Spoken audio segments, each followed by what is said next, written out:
کوئی 20-22 ذی الحج سے ہی اہل بیت مبارک کی بارگاہ عالیہ میں ہدیہ عقیدت اور درود و سلام پیش کرتے ہیں، تو میں نے کہا کہ کیوں نہ آج ہم اللہ کے مقرب رسول، مقرب دوست، خلیل حضرت ابراہیم علیہ السلام کا ذکر مبارکہ کہ قرآن حکیم میں جن چند انبیاء و مرسلین کا ذکر ہوا ہے ان میں سب سے زیادہ ذکر تاجدار کائنات علیہ السلام اور اس کے مقرب رسول حضرت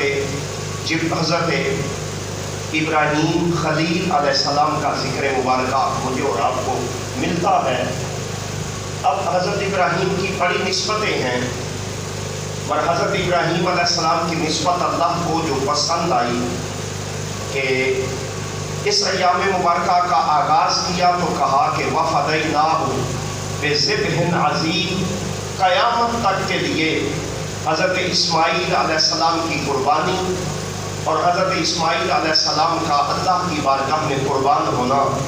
اللہ نے نہ صرف امر فرما دیا بلکہ ہر مسلمان اور صاحب ایمان کے اور صاحب نصاب کے گھر پھر وہی یاد منائی بھی جاتی ہے، تازہ بھی کی جاتی ہے۔ جو بسم اللہ، جو یاد کیا ہے؟ جو یاد ہے کہ میں نے کیا اس وَفَدَيْنَاهُ بِذِبْحٍ عَظِيمٍ، اس ذبیح عظیم کی یاد کہ جسے قیامت تک کے لیے اللہ کے ہاں وہ قربت نصیب ہے، اور اللہ کو حضرت اسماعیل کا قربان ہونا، حضرت اسماعیل علیہ السلام کے گرے پر چھری چلنا اتنا پسند آیا کہ اسے قیامت تک کے لیے علامت اور نشانی بنا۔ حاضرین محترم و مکرم، وہ نشانی بھی ہے، مگر اللہ نے اس نشانی کی جگہ جو حضرت ابراہیم علیہ السلام کی یاد مبارکہ ملائی ہے، تازہ کی ہے۔ کبھی حضرت ابراہیم علیہ السلام کو صدیق بھی کہا، پھر خلیل بھی کہا، پھر کبھی وَاتَّخَذَ اللَّهُ إِبْرَاهِيمَ خَلِيلًا، پھر حضرت خلیل کا ذکر ہوا، پھر کبھی خالق کائنات کے إِنَّهُ كَانَ صِدِّيقًا نَبِيًّا، میرا وہ نبی ایسا نبی تھا کہ جس کی ایک شان خلیل ہونا ہے اور دوسری شان اسی نبی کی یہ ہے کہ وہ صدیق بھی تھا۔ اب لفظ خلیل جس پر بڑی بحثیں ہیں صاحبان علم اور صاحبان عربی، یاد رکھ لیں آسان سی بات، خلیل کہتے ہیں دوستی کے اس مرحلے کو اور اس پیمانے کو کہ جہاں عام طور پر بھی عربی میں، اب حضرت ابراہیم یا ہم اس دوستی کو نہیں ناپ رہے، عام طور پر بھی جہاں لفظ خلیل لگایا جاتا ہے وہ لفظ خلیل ہے کہ جہاں دوستی اپنی انتہاؤں کو چھوتی ہے، اور جب دوستی اپنی انتہا تک جاتی ہے اس دوستی کی جو تعریف ہوتی ہے اسے صاحبان عربی اور آج بھی صاحبان لسان میں سے صاحب منجد فرماتے ہیں کہ جہاں دوستی انتہا کو پہنچ جائے اور دوستی اس مرحلے میں پہنچ جائے کہ جہاں انسان تعلق کے اس راستے پر ہو کہ جہاں ایک دوسرے کے تعلق میں دوری برداشت نہ کی جا سکے، اس دوستی کو خلیل کہتے ہیں۔ اب خلیل ایک ایسی دوستی ہے کہ دوست تو اللہ کا بندہ ہے اور دوسری طرف اللہ کی ذات ہے۔ اب دوستی کے لیے اللہ لفظ ولی بھی استعمال کرتے ہیں، پھر دوستی کے لیے لفظ صدیق بھی بولا جاتا ہے، پھر دوستی کے لیے لفظ حبیب بھی بولا جاتا ہے۔ پر میں نے اس کیا کہ ان ساروں کے ہاں سوائے حبیب کے خلیل پر آج بھی دوستان عرب کہتے ہیں کہ خلیل اس دوست کو کہتے ہیں کہ جہاں انسان کی دوستی، اس کی فرینڈشپ اور ان کا سارا تعلق اور تصور اس جہاں میں پہنچ جائے کہ جہاں دوستی کی تکمیل کے بغیر انسان کا گزارا نہ ہو سکے۔ یہی وجہ ہے کہ اللہ نے اپنے محبوب بندے حضرت ابراہیم علیہ السلام کو وہ کمال عطا کیا، اور اس کمال عطا کرنے کا مطلب یہ ہوا کہ پھر آپ کو یہ یاد رہنا چاہیے کہ جب دوستی ہوتی ہے اس میں بندہ کچھ سوال بھی کرتا ہے۔ جب دوستی ہوتی ہے پھر دوستی کا ایک ایسا تصور، ایک جگہ اللہ فرماتے ہیں کہ وَلَنَبْلُوَنَّكُمْ میں تمہیں ضرور آزماؤں گا بِشَيْءٍ مِّنَ الْخَوْفِ کبھی خوف دے کر، وَالْجُوعِ کبھی بھوک دے کر، وَنَقْصٍ مِّنَ الْأَمْوَالِ کبھی مالوں کا نقصان کر کے، وَنَقْصٍ مِّنَ الْأَمْوَالِ وَالْأَنفُسِ وَالثَّمَرَاتِ کبھی تیری جانوں کا نقصان کر کے۔ کبھی انسان سمجھتا ہے کہ مجھے اتنا نفع مل جائے گا، مجھے اتنی بچت ہو جائے گی، میرا بجٹ پلان اتنا اچھا ہے کہ اس سے میں بڑا کچھ حاصل کر دوں گا، پر مالک کائنات فرماتے ہیں کہ نہیں، پھر میری مرضی ہے۔ پہلے کہا، اب سوچنے کی بات ہے، سورہ بقرہ کا یہ بڑا خوبصورت موضوع ہے کہ جس میں اللہ نے آغاز کیا، یا ایھا الذین آمنوا اے ایمان والو استعینوا مدد حاصل کرو بالصبر والصلاۃ اللہ سے، بالصبر صبر والصلاۃ اور نماز سے، یا ایھا الذین آمنوا اے ایمان والو استعینوا مدد حاصل کرو، استعانت حاصل کرو۔ ذریعہ کیا ہوگا کہ تمہیں کبھی مصیبت آتی ہے، پریشانی آتی ہے، تو اس کا تصور یہ ہے اس پر باویلا مچانے کی بجائے صبر کر لینا، اور پھر اسی صبر کی حالت میں جب اللہ کی بارگاہ میں آپ یقین جانیے بندہ جھکتا ہے تو پھر خیالات کی بھی وہ یلغار نہیں ہوتی، بندہ اللہ کی قربت میں اس انداز میں جاتا ہے کہ پھر اس کی جب صدائیں بلند کرتا ہے، ان صداؤں کے سامنے شاید دنیا کی کوئی اور حمد اور تسبیح ٹھہرتی نہ ہو۔ اب یہاں سے آغاز کیا تو اللہ فرماتا ہے، پھر ذکر شہادت ہے، پر میں نے اس کیا کہ اللہ فرماتا وَلَنَبْلُوَنَّكُمْ وہ تمہیں ضرور آزمائے گا، کسے؟ غیر مسلم کو نہیں، غیر کمزور ایمان کو وہ بھی نہیں کہا، کسے کہا کہ وَلَنَبْلُوَنَّكُمْ صاحبان ایمان سے۔ اللہ تمہاری جب کبھی خالق کائنات تمہارا امتحان لینا چاہے گا تو اس امتحان میں اس کی مرضی ہے۔ تیرے لیے معاملہ کیا ہے کہ کبھی بھوک آ جاتی ہے، کبھی پیاس آ جاتی ہے، کبھی مالوں کا نقصان ہوتا ہے، کبھی جانوں کا نقصان ہوتا ہے۔ خود اللہ فرماتے ہیں اس سب پر دیکھنا یہ ہے، وہ پہلے بھی کہہ سکتا تھا کہ وبشر الصابرین، بشارت ہے صابرین کو، نہیں کہا۔ اس سارے مرحلے سے گزرنے کے بعد کہ کبھی تیرا ذاتی نقصان ہے، کبھی مالی نقصان ہے، کبھی تیرے نفس کا نقصان ہے، کبھی تیرا پھلوں کا نقصان ہے، ان ساری کی ساری چیزوں کے ہوتے ہوئے اعلان یہ کیا، ان ساری چیزوں پر باویلا کی مچائے، یہ سوچنا کہ میرا نقصان کیوں ہوا، یہ گمان کرنا کہ مجھے یہ تکلیف کیوں پہنچی، کہا نہیں، بلکہ کہنا یہ ہے میرے اللہ قالوا انا للہ و انا الیہ راجعون، جو حاصل ہے یہ بھی تیری عطا ہے، اور جو تو نے لے لیا میری مجال کیا، ہاں اتنا ہے جو چلا گیا میں بھی اعلان یہ کرتا ہوں کہ میری بھی ذاتی مرضی نہیں ہے، مرضی کس کی ہے؟ اس اللہ کی ہے جس کے قبضہ قدرت میں سارے اختیار۔ حاضرین محترم و مکرم، جب اس اختیار کا مرحلہ آیا اب ہم اس کے قریب ہیں جسے ابراہیم خلیل کہا، اللہ کا یار بھی ہے، دوست بھی ہے، خلت اور خلوت کی انتہاؤں پر بھی ہے، مگر سوچنے کی بات یہ ہے کہ ان ساری چیزوں کے ہوتے ہوئے حضرت ابراہیم کے آغاز میں بڑی بھیڑ بکریاں تھیں۔ جب بڑی بھیڑ بکریاں تھیں، آپ اپنے اس ریوڑ مبارک میں بیٹھے تھے کہ کہیں سے آواز سنی، سبحان ذی الملک والملکوت، سبحان ذی العزت والعظمت والہیبت والقدرت والکبریاء والجبروت، بڑے اس انتہاؤں میں تغنم اور ترنم کے انداز میں جب کسی نے پڑھا، پڑھنے والا عربی لباس میں تھا، حضرت ابراہیم علیہ السلام قریب ہوئے، کہا آپ کون ہیں؟ پڑھنے والے نے کہا اس بات کو چھوڑیں میں کون ہوں، آپ یہ بتائیں آپ کیوں آئے ہیں؟ کہا اس لیے کہ ابھی جو تو نے ترانہ پڑھا ہے نا، ابھی جو تو نے حمد بیان کی ہے، یہ میرے اللہ کی حمد ہے۔ پڑھنے والا چونکہ اللہ سے اجازت لے کے آیا تھا،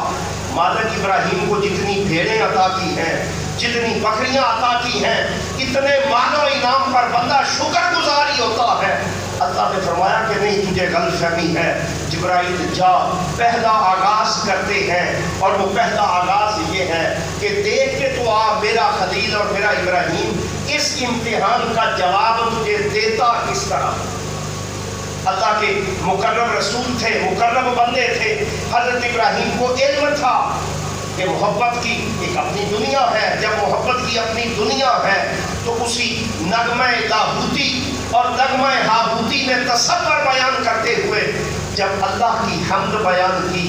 حضرت ابراہیم ایک کیفیت میں تھے. باہر آئے، کہا منا، اے اللہ کی صدائیں بلند کرنے والے، تو کون ہے؟ کہا ابراہیم میں جو بھی ہوں، تو بتا تجھے میرے ساتھ کیا کام ہے. کہا مجھے کام یہ ہے، یہ جو ابھی تو نے ترانہ پڑھا ہے، جو نغمہ علاقہ ہے، میری گزارش یہ ہے کہ پھر یہ نغمہ مجھے سنا. وہ چونکہ عربی لباس میں اللہ کا مقرب فرشتہ تھا. کہا بات تو اچھی ہے، سنانے کو تیار بھی ہوں، پر دیکھ پہلے میں نے اپنی مرضی سے پڑھا، میری اپنی سوچ تھی، میرا اپنا خیال تھا. اب اگر تو چاہتا ہے کہ تجھے اللہ کی حمد سناؤں تو اس کے لیے شرط یہ ہے پھر میرے ساتھ کوئی ڈیل کر. حضرت جبرائیل کا بھی تک گمان یہ تھا کہ یہ سوچ میں پڑ جائے گا، جبرائیل میں کیا دوں تجھے، بال بچے ہیں، گھر بار ہے، میں پورے کنبے کا کفیل بھی ہوں. جب یہ ساری باتیں ہیں تو ان ساری باتوں کے ہوتے ہوئے کہا نہیں، آج سودا کرتے ہیں. یہ دیکھ میری جتنی بھیڑ بکریاں ہیں میں آدھی تمہیں دیتا ہوں اور آدھی مال و اولاد، آدھا مال اولاد کے لیے رکھتا ہوں. اس سودے کے بدلے تو مجھے اللہ کی حمد سناتے رہتا. حضرت جبرائیل نے پھر بڑے محبت بھرے انداز میں ایک روایت مبارکہ میں اللہ اکبر کہا، اور ایک میں جو کلمات میں نے آپ کو سنائے کہ وہ سبحان ذی الملک والملکوت، سبحان ذی العزت والعظمت والہیبت والقدرت والکبریاء والجبروت، سبحان الملک الحی الذی لا ینام ولا یموت. اللہ کی وہ جب ساری حمدیں بیان کی کہ وہ رب ایسا ہے، اس کی ہیبت ہے، قدرت ہے، مالک ہے، بادشاہ ہے، اسے نہ موت ہے نہ نیند ہے. جب پھر سنایا پھر خاموش ہو گئے. کہا اب کیا ہوا؟ کہا وہی بات ہوئی تھی کہ ایک بار سناؤ. اس کا بدلہ یہ ہے کہ تمہاری آدھی بھیڑ اور بکریاں میرے حق قبول ہو گئیں. کہا نہیں، جبرائیل سودا کرتے ہیں، پھر دل کرتا ہے کہ تو سنا. اس کے بدلے جو آدھا مال بچ گیا میں تجھے دینے کو تیار ہوں. حضرت جبرائیل نے پھر لے لیا. کچھ وقت گزرا، حضرت ابراہیم علیہ السلام کی محبت پھر اپنے اس تصور میں قائم ہو گئی اور کہا کتنا اچھا ہو کہ یہ بندہ مجھے اللہ کی حمدیں سناتا رہے اور اس حمد کا بدلہ یہ ہوگا یہ اللہ کی ستائشیں کرتا رہے اور اس کے بدلے میرے پاس جو کچھ ہے میں اسے دینے کو تیار ہوں. اور خیال آیا کہ دینا کیا، بھیڑ بکریاں تو ساری دے چکا. اچھا جب بھیڑ بکریاں ساری دے چکے تو حضرت جبرائیل کہتے ہیں ابراہیم اب کیا دے گا؟ آپ نے فرمایا تجھے سمجھ ہی نہیں آئی، اب ہی تو مزہ آئے گا. تو اور میں سودا کرتے ہیں، اتنی بھیڑیں لے لی، بکریاں لے لی، دیکھ تو صحیح انہیں چرانے کے لیے بھی کوئی چرواہا تو چاہیے، کوئی ملازم تو چاہیے. تو مجھے اللہ کا نام سناتے رہنا، اس کے بدلے ساری زندگی میں تیری بھیڑیں اور بکریاں چراتا. حضرت جبرائیل علیہ السلام یہ سننا تھا کہ کہا اے ابراہیم تجھے مبارک ہو فَأَتَمَّهُنَّ، تو تجھے تکمیل کا مرحلہ نصیب ہو گیا. کہا جبرائیل نہیں، تو جو بھی ہے جس گمان میں آیا میرا تو اس رب پر ایمان کا وہ مرحلہ ہے کہ جو کچھ ہے وہ بھی اسی کا ہے، جو نہ ہو جو مل جائے وہ بھی عطا ہے، جو نہ ملے تو اس کی اپنی مرضی ہے. میں جو تجھے دے چکا اس سب کا اجر یہ ہے کہ یہ سب اللہ کے نام پر خیرات ہو گئی. ابراہیم خلیل جسے کہتے ہیں اس کا مطلب ہی یہ ہے کہ اس نے جب سب کچھ دے دیا، دے کر اللہ کے نام پر وہ واپس نہیں لیتا. جبرائیل علیہ السلام پریشان ہو گئے، اللہ کی بارگاہ میں حمد فریاد آتے ہیں کہ میرے مالک تیری محبت اور تیری محبت کا تصور ایسا تصور ہے کہ اسے سلام پیش کرتے ہیں. تیرا بندہ نہ صرف سچا نکلا، تیرا بندہ نہ صرف تیرا محب نکلا، تیرا بندہ نہ صرف تیرا محبوب نکلا، بلکہ وہ تو ایسا دیوانہ نکلا کہ جہاں فرزانگی کو تصور ہی نہیں ہوتا، اس نے تو اپنا سب کچھ تیرے نام پر قربان کر دیا۔ پھر ایک وقت آیا، یہ تھا حضرت ابراہیم علیہ السلام کا وہ کہ وَلَنَبْلُوَنَّكُمْ بِشَيْءٍ مِّنَ الْخَوْفِ وَالْجُوعِ وَنَقْصٍ مِّنَ الْأَمْوَالِ وَالْأَنفُسِ وَالثَّمَرَاتِ، وہ ساری بشارتیں بیان کرتے ہوئے جب ابراہیم علیہ السلام کا یہ حساب ہوا جس میں حضرت ابراہیم کا مالی طور پر، پھر اس سے بڑھ کر آپ کو پتا ہے انسان کی دو ہی تو محبتیں ہیں، ایک ہمیشہ مال ہے اور ایک ہمیشہ مال سے بھی بڑھ کر اولاد۔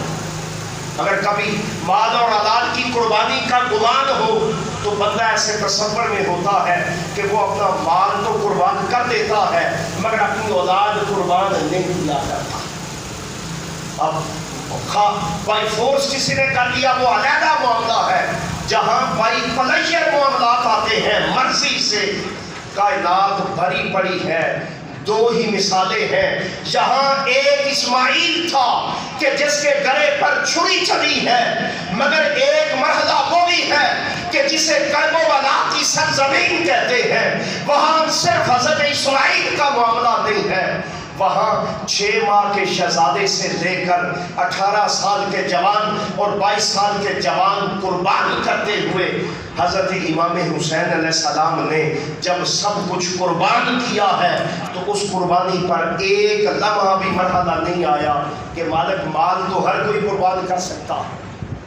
یاد رکھ لیں، مگر جب اولاد کا مرحلہ ہوتا ہے، کائنات کی یہ واحد تاریخ ہے کہ جس میں حسین علیہ السلام نے 6 ماہ کے شہزادے سے لے کر حضرت امام قاسم تک کائنات کی وہ بڑی نعمتیں قربان کی ہیں۔ اب یقین کیجئے کہ جن نعمتوں کی قربانی کا تصور یہ ہے اور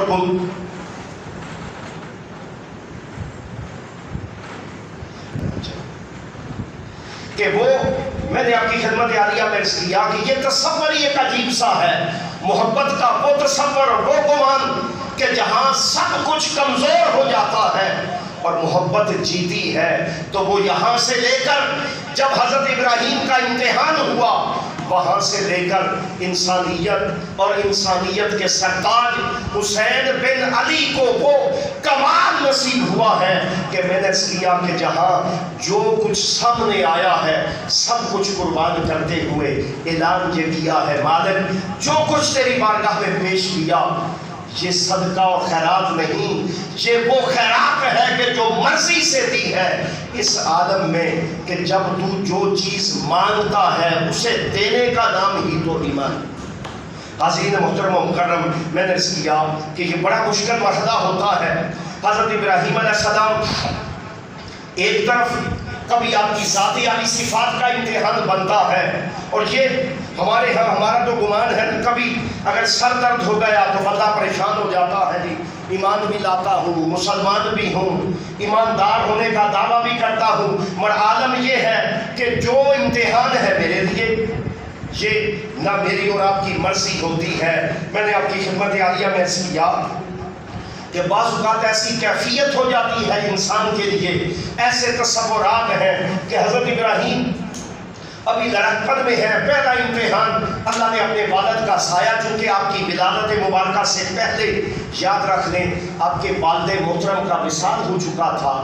جو جس شخصیت نے پرورش کی ہے وہ آپ کے والد محترم نہیں، آپ کے چچا تھے۔ یہی وجہ ہے کہ آج تک کئی لوگوں کو یہ پریشانی لاحق ہوتی ہے کہ حضرت ابراہیم کے والد صاحب ایمان نہ تھے، حضرت ابراہیم کے والد پکے سچے سچے ایمان اور موحد تھے، مگر چونکہ کم علمی اور رسالت سے بغض کی بنا پر بعض لوگوں کو یہ تکلیف ہو جاتی ہے، وہ کبھی حضرت ابراہیم کے والد کو، کبھی حضرت علی کے والد کو، کبھی حضور کے والدین کے لیے انہیں پریشانی لاحق ہو جاتی ہے۔ یاد رکھ لیں یہ ساری ہستیاں اگر میرے اور آپ کے لیے ایمان کا سبب ہے، کیونکہ معاملہ یہ ہے کہ حضرت ابراہیم علیہ السلام کے والد محترم آپ کی ولادت مبارکہ سے پہلے وفات پا چکے تھے، یا آپ بہت بچے تھے تو آپ کی چونکہ پرورش آپ کے چچا نے کی ہے، اس پر میں پہلے بڑی سیر حاصل گفتگو کر چکا ہوں، صرف میں نے کہا کہ آپ کے ذہن میں رہے۔ اب چچا پرورش کر رہا ہے، مگر چچا کی پرورش ایسی ہے کہ اس کا چونکہ مینٹلی لیول ڈسٹرب ہے، جب مینٹلی لیول ڈسٹرب ہے، عقل کام نہیں کرتی، وہ ابراہیم سے کہتا ہے ابراہیم یہ نئی بات تو کرنے لگا ہے، آج تک نہ سنی نہ کسی نے بیان کی، بھائی ہم تو اولاد بھی لیتے ہیں تو بتوں سے، ہم تو سجدہ سر بسجود بھی ہوتے ہیں تو انہیں بتوں کے سامنے، اور تو اعلان یہ کرتا ہے کہ یہ بیچارے بت نہ نفع کے مالک نہ نقصان کے مالک، نفع اور نقصان کی تو صرف میرے اللہ کی ذات مالک ہے۔ اس پر حضرت ابراہیم علیہ السلام پھر ایک واقعہ آتا ہے جو آپ کے علم میں ہے کہ ان کے بیچاروں کے سارے بت، کوئی اس میں بت کدے میں جا کر کسی بت کی ٹانگ توڑ دی، کسی کا ہاتھ توڑ دیا، اور وہ جو بڑا تھا اس کے گلے میں حضرت ابراہیم نے کلاڑا لٹکا دیا۔ بڑے لوگ اکٹھے ہوئے، انہیں خبر پہنچی کہ حیران کن بات ہے کہ ہمارے تو اس میلے پر تباہی مچ گئی، اور ہمارے جتنے ہم نے وہ نام نہاد خدا بنائے ہوئے تھے وہ سارے تو بیچارے لولے لنگڑے ہو گئے۔ میٹنگ ہوئی کہ یہ کس نے کیا ہے، جس نے بھی کیا ہے، سارے سوچتے، چونکہ ان کے پاس ظاہری طور پر کوئی کلیو نہیں تھا مگر علم تھا کہ یہ ایک ہی ایسا موحد ہے، ایک اللہ کا دوست ابراہیم، سب کو علم ہے یہ کام اگر کسی نے کیا ہے تو حضرت ابراہیم نے کیا۔ اچھا، جب حضرت ابراہیم علیہ السلام کے حوالے سے تفصیل میں چونکہ وقت کا معاملہ ہے، وہ معاملہ ہو گیا کہ حضرت ابراہیم علیہ السلام پھر ایک امتحان آ گیا، آگ جلائی، اور اتنی بڑی آگ جلائی، یاد رکھ لیں اس آگ کا عالم یہ تھا، کہتے ہیں ایک روایت میں جو میرے حضور شیخ الاسلام نے بھی بیان کی ہے کہ وہ کوئی 1 میل اوپر سے اگر پرندہ گزرتا تو آگ اتنی تپش والی تھی کہ وہ اسے گرا کے رکھ دیتی۔ کئی لوگوں نے اس میں زیادتی بھی کی ہے، وہ کہتے ہیں کوئی 5-6 کلومیٹر کا معاملہ بھی تھا۔ ہم جس پر آپ کی خدمت عالیہ میں گزارش پیش کرتے ہو، اتنی بڑی آگ ہے، پر یاد رکھ لیں ایمان اسے کہتے ہیں۔ ہمارے ہاں تو بڑا آسان بات ہے نا کہ بندہ توکل پر جو لیکچر دیتا ہے اس بیچارے کو علم ہی نہیں ہوتا۔ توکل اور ایمان کہتے کسے ہیں؟ ایمان اور توکل کے مرحلے کا عالم یہ ہوتا ہے۔ ابراہیم کو علم ہے میں اللہ کا مقرب ہوں، مجھے اللہ اپنا خلیل بنائے ہوئے ہیں۔ ابراہیم کے دل میں جو وہ محبت کی صدا بلند ہوتی ہے، پتہ بھی ہے آگ جل رہی ہے، اتنا بڑا الاؤ ہے کہ جس کے قریب بھی نہیں گزرا جا سکتا، جس کے اوپر سے پرندہ بھی نہیں گزر سکتا۔ مگر قربان جائے ایمان ابراہیم پر کہ حضرت ابراہیم علیہ السلام کو اطلاع ملی، پتہ ہے کہ اس چیخا میں ابراہیم تمہیں گرایا جائے گا۔ اچھا، جب حضرت ابراہیم علیہ السلام کو گرایا جائے گا، حضرت ابراہیم کو انہوں نے اٹھایا، وہ جو کوئی منجنیق نام اس میں رکھا، اور جب پھینکنے لگے حضرت ابراہیم علیہ السلام اس آلے کے ذریعے جب آگ کی طرف چلے ہیں، آگ کی طرف چلنا تھا کہ حضرت جبرائیل کہتے ہیں اے ابراہیم مجھے جانتے ہو؟ ہاں جانتا ہوں۔ کون ہوں میں؟ تم جبرائیل ہو۔ حضور میں اس لیے آیا ہوں کہ یہ لوگ آپ کو آگ میں گرانا چاہتے ہیں اور میں آپ کا نوکر بن کے آیا ہوں، اگر آپ مجھے حکم دیں تو میں آگ کو بجھانے پر قادر ہوں۔ میں آگ کو بجھانے پر، آگ بجھ سکتی تھی، آپ یقین کیجئے حضرت ابراہیم کے امر سے بھی، مگر وہ جو اعلان کیا تھا کہ ابراہیم تو میرا خلیل ہے، تو میرا مقرب ہے۔ خلیل کا مطلب ہی یہ ہے، تعارف ہی یہ ہے کہ اے ابراہیم تیرا تعارف یہ ہے جب وقت آئے گا پھر تیری زبان سے جو ادا ہوگا، تیری زبان سے ادا بعد میں ہوگا، میں اللہ اسے قبولیت کا شرف پہلے عطا کروں۔ اور اس کے لیے مرحلہ بھی تھا۔ جبرائیل چلے گئے، حضرت میکائیل آئے واپس چلے گئے، حضرت اسرافیل حضور میں سور پھونکتا ہوں، یہ سب کچھ ختم ہو جائے گا۔ آپ نے کہا تجھے کس نے بھیجا ہے؟ کہا آیا تو اپنی مرضی کا نہیں، جو اپنی مرضی سے آئے۔ پھر خلیل کا مطلب ہی یہ ہے کہ وہ اپنی مرضی سے آئی ہوئی مدد کو کبھی بھی قبول نہیں کرتا۔ کہا میرے اللہ نے امر کیا ہے، پسند کیا ہے میں آگ میں گر جاؤں۔ آج محبت حیران ہوگی کہ میں ابراہیم اس آگ میں گروں گا، اور میرے مالک جو تو چاہتا ہے، جو تیری مرضی ہے، میرا اگر آج مٹ جانا لکھا ہے تو ابراہیم خلیل کا مطلب ہی یہ ہے میں تیرے امر پر راضی ہوں، تیری رضا پر راضی ہوں، پر شرط یہ ہے، بڑے خوبصورت انداز میں شاید وہ کسی نے کہا تھا کہ یہ محبت کی بازی کا تصور یہ تھا، جبرائیل بھی دیکھ رہے ہیں، آج اللہ کی نورانی مخلوق دیکھ رہی ہے، مالک ابراہیم پر جو تو نے کرم کیا ہے، کہا آؤ تمہیں دکھاتے ہیں۔ ابراہیم علیہ السلام ابھی آگ میں گرنے والے ہیں کہ اللہ فرماتے ہیں ابراہیم تو پاس ہو گیا، کامیاب ہو گیا، امتحان میں کامیاب ہو گیا، آگ ہمیشہ جلاتی ہے، پر ابراہیم اس چیز کا مزہ ہے آج جلانے والی آگ قیامت تک کے لیے تیرے لیے گلزار کر دی۔ اس کا گلزار کا مطلب یہ تھا کہ نہ ٹھنڈی کی نہ گرم کی ہے، بلکہ ایسا باغ بنا دیا۔ حضرت ابراہیم علیہ السلام اس سے بھی جب کامیاب لوٹتے ہیں، وہ بھی امتحان تھا، سارا مال و دولت قربان کر دیا، پھر امتحان تھا کہ اپنی ذات کو قربان کر دیا، پھر ابراہیم علیہ السلام اللہ سے مانگتے ہیں میرے مالک اولاد عطا کر۔ حضرت سارہ سلام اللہ علیہا کی ظاہری کیفیت میں اولاد نہیں ہوتی، تو وہ حضرت سارہ جب حضرت ابراہیم ہجرت کرتے ہیں ساتھ لے کے جا رہے ہیں کہ راستے میں بادشاہ حضرت سارہ اس طیب و طاہر مخدومہ اور عصمت کی بادشاہ عورت کو جب دیکھتے ہیں، بادشاہ تھا، اس نے حضرت سارہ سلام اللہ علیہا کی طرف دست درازی کی کوشش کی، ہاتھ آگے بڑھاتا ہاتھ شل ہو جاتا، پھر آگے بڑھاتا پھر شل ہو جاتا، پھر آگے بڑھاتا پھر شل ہو جاتا۔ حضرت ابراہیم سے کہتا ہے ابراہیم یہ کیا چیز ہے، عورت ہی ہے مگر میں معذرت کرتا ہوں، اور یہ واپسی پر کیونکہ اس نے قبضہ کر لیا تھا یا پکڑ لیا تھا۔ حضرت سارہ جب حضرت ابراہیم لے کے چلے تو کہا کہتا ہے ابراہیم رک جا، ایک اور عورت بھی ہے، جس طرح کی تیرے پاس پہلی عورت ہے اسی طرح کی عورت بی بی ہاجرہ بھی ہے، میں ہاتھ بلند کرتا ہوں وہاں بھی میرا شل ہو جاتا ہے۔ پھر اس کا مطلب یہ ہے کہ میرا رب چاہتا یہ ہے کہ یہ دونوں عورتیں وہیں رہیں جہاں ان کی رکھوالی کے لیے ابراہیم جیسے جوان۔ حضرت حاجرہ سلام اللہ علیہ ساتھ ہیں، آپ کا عقد مبارک ہوا، جب حضرت حاجرہ کا عقد ہوا تو اللہ کی شان، اللہ نے حضرت حاجرہ سے حضرت اسماعیل علیہ السلام عطا کیے۔ اب وہ بڑھاپے کا سہارا ہے، بڑی منتوں مرادوں کے بعد اللہ نے عطا کیا ہے، جس پر خود حضرت ابراہیم کہتے ہیں الحمدللہ الذی وہب لی علی الکبر اسماعیل و اسحاق، میرے مالک میں تیرا شکر ادا کرتا ہوں تو نے مجھے حضرت اسماعیل اور اسحاق عطا کیے۔ ان ربی لسمیع الدعاء، میرا رب ایسا رب ہے کہ جب بندہ دعا کرتا ہے تو وہ رب قبول کرتا ہے، وہ رب قبول کرتا ہے۔ اب چونکہ حضرت سارہ کو بھی اولاد مبارکہ نہیں ہوئی تھی، اختلاف کی بنا پر حضرت ابراہیم حضرت حاجرہ سلام اللہ علیہ کو ساتھ لیا، جہاں آج جو مکہ المکرمہ ہے بے آب و گیا ویران صحرا میں،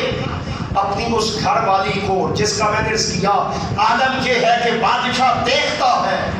پریشان ہو جاتا ہے کہ اللہ نے مجسم حسن عطا کیا ہے۔ حضرت ابراہیم علیہ السلام کی زوجہ مطہرہ کو، اس بی بی کو ساتھ بیٹا ہے، اس چٹیل بے آب و گیا ویران صحرا میں چھوڑ کر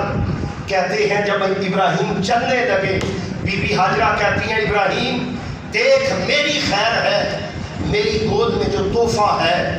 وہ نہ روز ملا کرتا ہے، اور تجھے علم ہے کہ اللہ نے اسماعیل کس کیفیت میں عطا کیا۔ حضرت ابراہیم خاموش، پھر بی بی صاحبہ پوچھتی ہیں، پھر خاموش، پھر بی بی صاحبہ پوچھتی ہیں، حتیٰ کہ بعض سیرت نگار کہتے ہیں کہ حضرت ابراہیم نے آسمان کی طرف دیکھا تو صاحب ایمان بی بی تھی، علم ہو گیا کہ ہاجرہ پریشان نہ ہو،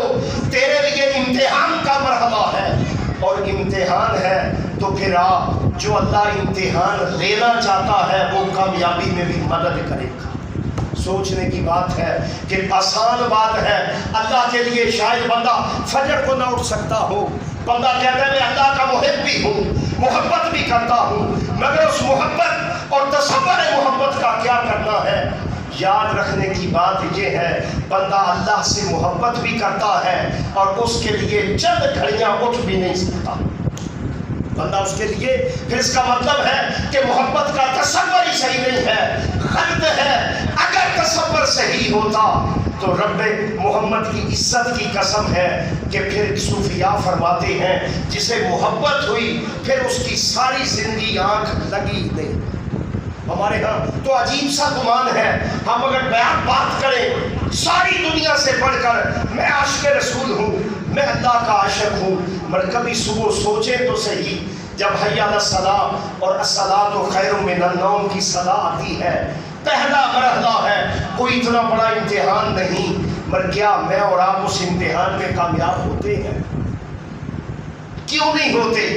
صرف اس لیے کہ ہم نے زبان سے ضرور کہہ دیا ہے ایمان نصیب نہیں ہوا۔ اس لیے کہتے ہیں نا اللہ کو ماننا اور اللہ کی ماننے میں بڑا فرق ہوتا ہے۔ اللہ کی ماننے کا مطلب یہ ہے کہ پھر یہ جو جسم و جان ہے، اس میں جو روح چلتی ہے، جو گمان ہے، یہ سارے کے سارے کا مطلب یہ ہے میرے مالک تیری ذات پر ایمان لائے ہیں۔ ایمان اسے کہتے ہیں پھر میری مرضی نہیں ہوگی، میرا ارادہ نہیں ہوگا، میری سوچ نہیں ہوگی، بلکہ مرضی بھی تیری ہوگی، ارادہ بھی تیرا ہوگا، سوچ بھی تیری ہوگی، پھر جا کے مزہ آتا ہے اور انسان کو ایمان ملتا۔ حضرت ابراہیم کس لیے چھوڑا ہے؟ کہا خاموش ہو جا۔ بی بی صاحبہ خاموش ہے، مگر حیران کن بات، چونکہ ماں کی محبت اولاد سے باپ سے بڑھ کر ہوتی ہے،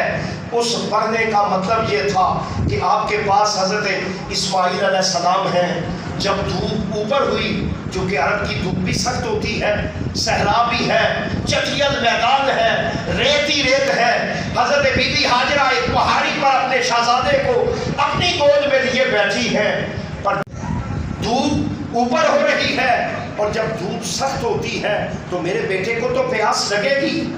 اس پیاس کے لیے حضرت ہاجرہ کبھی ایک پہاڑی سے دوسری طرف جاتی ہے، پھر جب وہاں جاتی ہے پھر محبت پلٹتی ہے کہ پتہ نہیں بیٹے کی کیا کیفیت ہو، کوئی جانور آ جائے، کوئی تکلیف دینے والا، پھر واپس آتی ہے، وہاں کھڑی ہو کر پھر دوڑ لگاتی ہے اور اپنے رب سے تعلق ہے میرے مالک میں ابراہیم کی زوجہ ہوں جو تیرا محبوب و مقرب بندہ ہے، اور اس ابراہیم کی امانت اٹھائے ہوئے ہوں، میری عزت کا بھی معاملہ ہے، میری عفت کا بھی معاملہ ہے، میرے مالک میری عصمت کا بھی معاملہ ہے۔ خیال یہ کرنا میں تیری پابندی ہوں کہ تیرے ایمان کے لیے یہاں رہ رہی ہوں، پر کرم یہ کر آج عنایت یہ فرما کہ میری ساری طہارتوں کا آج میزبان بن جا، میری ساری عزت و عصمتوں کی رکھوالی کرنے والے والد، اس سے پہلے مجھے اپنے اس شہزادے کے لیے پانی عطا کر۔ بی بی صاحبہ کا 7واں چکر تھا، اللہ کہتے ہیں ہاجرہ رک جا، تو میری بندی ہے، اپنے بیٹے کے لیے دوڑی ہے، تیرا دوڑنا مجھے اتنا پسند آیا ہے، قیامت تک کتب ہوگا، شیخ المشائخ ہوگا، وہ محدث ہوگا، اپنے وقت کا امام ہوگا، مگر سن سودا یہ کرتے ہیں وہ جو کوئی بھی ہوگا جب میرے گھر کی رکھوالی کے لیے اور میرے گھر کی میزبانی کے لیے آئے گا، ہاجرہ تیری یہ سنت کو پورا کرے گا تو میں اسے حج کا درجہ عطا کروں گا، میں اسے حج کا کمال ہوگا۔ سوچنے کی بات یہ ہے بی بی ہاجرہ نے اپنے بیٹے لیے کام کیا، مگر اللہ فرماتا ہے آج بھی جو میں اور آپ سعی کرتے ہیں حج اور عمرہ میں، اس میں کوئی اور چیز نہیں ہے، تسبیح نہیں ہے، تحلیل نہیں ہے تو کیا ہے؟ صرف یہ ہے مالک نے کہا میری بندی تیرا وہ عمل قبول ہوا، اور اتنا قبول ہوا ہے قیامت تک حج کا تاج تب عطا کروں گا، تو بیٹے کے لیے دوڑی ہے، اور وہاں بندہ مریض ہے تو وہ بھی نہیں، صحت مند ہے وہ بھی نہیں، ٹہلنا نہیں ہے، اگر ٹہلا تو صحیح نہ ہوئی۔ صحیح کا مطلب ہی کیا ہے؟ آپ نے اس انداز میں چلنا ہے کہ دیکھنے والا دوڑتے ہوئے سمجھے، رکنے والا دیکھتا ہوا یہ گمان کرے اور کیوں دوڑتے ہیں۔ حالانکہ اب کو علم ہے مسجد میں دوڑنا حرام کے زمرے میں ہے، ضمناً بات ہے کہ بے شک حرکت جاتی ہے مگر آپ جماعت میں دوڑ کر شامل نہیں ہو سکتے۔ مالک یہ کیا ہے؟ کہا یہ تیری جماعت ہے، یہ تیرا راضی نامہ ہے، جہاں میری محبت ہوتی ہے وہ مسجد حرام بھی ہے، قربت بھی ہے۔ اللہ کو علم تھا نا کہ کل صفا اور مروہ مسجد حرام کا حصہ ہو جائیں گے، آج بھی حصہ ہے، مگر وہاں سارے اصول اس لیے رک جاتے ہیں۔ اللہ کہتا ہے جب تو سعی کرتا ہے اس سعی میں میری بندی کی یاد تازہ ہوتی ہے اور ہاجرہ کا ذکر قیامت تک کے لیے امر ہو جاتا ہے۔ بی بی صاحبہ واپس آئی، حضرت اسماعیل علیہ السلام کے قدمین سے چشمہ چل پڑا اور آپ فرماتی ہیں خوش ہو گئی، آبدیدہ ہو گئی۔ اللہ نے وہ انعام عطا کیا کہ آپ فرماتی ہیں زمزم رک جا۔ میرے آقا فرماتے ہیں اللہ کی مقرب بندی تھی ہاجرہ، رب محمد کی عزت کی قسم ہے، تاجدار کائنات فرماتے ہیں اگر زمزم نہ فرماتی تو آب زمزم وہاں تک جاتا جہاں تک اس کی ضرورت تھی۔ مگر مالک نے کہا اے میری بندی، میرے لیے قربانی دی ہے، صرف صحیح نہیں ہے، صرف صفا اور مروہ نہیں ہے۔ پر جب ابراہیم جانے لگے، آج لوگ لڑائیاں ڈالتے ہیں، بندے کے پاس اختیار نہیں ہوتا، بندہ کچھ کر نہیں سکتا ہے، بابا وہ نہیں کر سکتا جو بندہ نہیں بنا ہے، جو بندہ بن جاتا ہے۔ پھر اللہ فرماتا ہے گفتہ اللہ بغد کہ تیری زبان سے جو ادا ہوتا ہے پھر تو نہیں بولتا، تیری زبان سے پھر مالک بولتا، تیری زبان سے وہ کمال نصیب ہوا۔ حضرت ابراہیم ہاتھ اٹھاتے ہیں، ربنا اے میرے رب انی میں اسکن تو نہیں کہا، قربان جائیں کبھی پڑھیں اسے گھر میں بیٹھ کر دنیا کے کسی مترجم کو، اگر سارا معاملہ تھا، علم نہیں تھا، پتا تھا یہ وہ بے آب و گیا ویران صحرا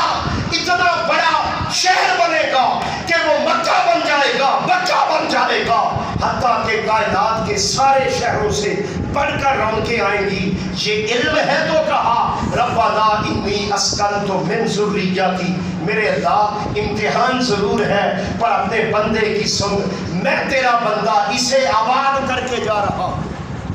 انی اسکنت بذریتی بواد غیر ذی زرع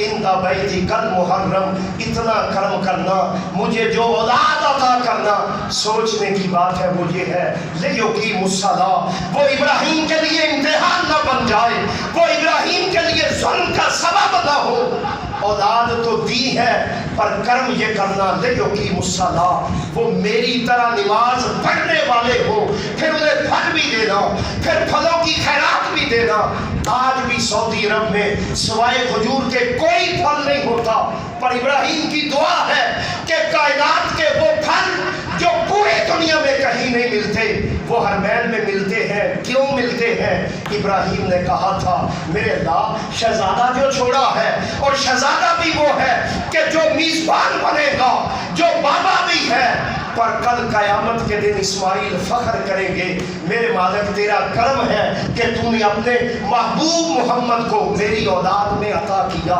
علم تھا، پتا تھا، مکہ کا بھی علم تھا، گھر بننے کا بھی علم تھا، پھر اس کی رونقوں کا بھی پتا تھا، پر کہا میرے مالک یہ ساری باتیں ہیں پر کرم یہ کرنا، اولاد ایسی عطا کرنا جو صرف پھلوں کے لیے نہ ہو بلکہ اولاد وہ پھل ہے جو والدین کے لیے جنت کا سبب ہے، جو جنت کا۔ اللہ مجھے اور آپ کو اس ساری انشاءاللہ اگر اللہ کو منظور ہوا اسی سے حضرت ابراہیم کا یہ امتحان اور پھر ابراہیم نے اور حج سے جو مانگا ہے انشاءاللہ اس پر ضرور بحث کریں گے۔ مگر یاد رکھ لیں اولاد، اگر ابراہیم جیسا بندہ اللہ سے اپنی اولاد کے لیے ہدایت کی دعا مانگتا ہے تو میں اور آپ کس بات کی بولی ہے؟ اس لیے والدین سب سے بڑا پیر ہے اولاد کے لیے۔ والد اور والدہ آپ یقین کیجئے نہ استاد وہاں پہنچتا ہے نہ شیخ وہاں پہنچتا ہے، لہٰذا تربیت بھی کریں اولاد کی اور پھر اپنے دامن پھیلا کر وہ جو قبولیت کا وقت ہوتا ہے اس میں یہ بھی کہا کریں کہ میرے مالک جو اولاد عطا کی ہے اسے ایسا پھل بنا، اسے ایسی نعمت بنا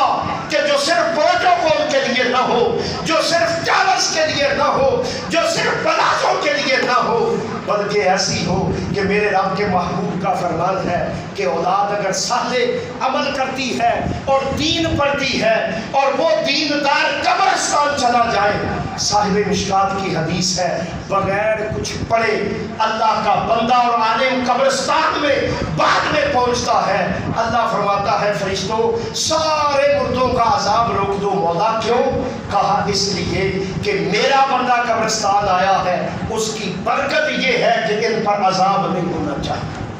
وہاں نہ منسٹری کام دے دی، بلا شبہ ایجوکیشن ہو، انکار نہیں، مگر اس ایجوکیشن کے ساتھ کبھی کبھی خیال کیا کریں کہ بیٹے کو طہارت کا بھی پتہ ہے یا نہیں، بیٹے کو تقویٰ بھی آتا ہے یا نہیں، بیٹا کبھی رات کو اندھیرے میں چپکے مصلے پر کھڑا ہوتا ہے یا نہیں، وہ کبھی کبھی اللہ سے ہم کلام ہوتا ہے یا نہیں۔ یقین کیجئے یہ نہ ہوا تو اولاد ساری کائنات سے بڑھ کر ہو۔ اللہ جب انعام دیتا ہے، حضرت بلال غلام بن غلام ہیں اور امیر المؤمنین عمر بن خطاب سیدنا بلال کہہ کے مخاطب کرتے تھے، اور ابو لہب کی اولاد بھی ہے، مکہ کا وڈیرا بھی ہے، بڑا بھی ہے، مگر حضور صلی اللہ علیہ وسلم سے دور ہونے کی بنا پر آج ابو لہب کے شاید بیٹے کا بھی کسی کو نام نہ آتا ہو، مگر ابو بکر سے لے کر میرے آقا کی غلامی میں آنے والے سلمان فارسی اور سفیان ثوری تک لوگوں کے سارے قصیدے کیوں آتے ہیں؟ اس لیے آتے ہیں اس رب کا وعدہ ہے کہ آ تو میرے ساتھ لگ جا، میرے ساتھ لگنا تیرا کام ہے، پھر تیرے نام کو وہ عروج عطا کروں گا، وہ عزتیں عطا کروں گا کہ پھر ساری کائنات مل کر بھی وہ عروج حاصل نہیں کر سکتی۔ لہٰذا ضمناً میں نے کہا کہ جمعہ کا پیغام یہ ہے، سب سے بڑھ کر بڑا انعام ہے، ہم جن کے کفیل ہیں انہیں دین سکھائیں۔ یقین کیجئے اس سے بڑھ کر دنیا کی نیکی اللہ مجھے اور آپ کو سہل عمل کی توفیق عطا فرمائے، اپنے حبیب کی آل اور اولاد اور صحابہ کی محبت میں دوام و استقامت عطا فرمائے۔ وما علیہ الا البلاغ۔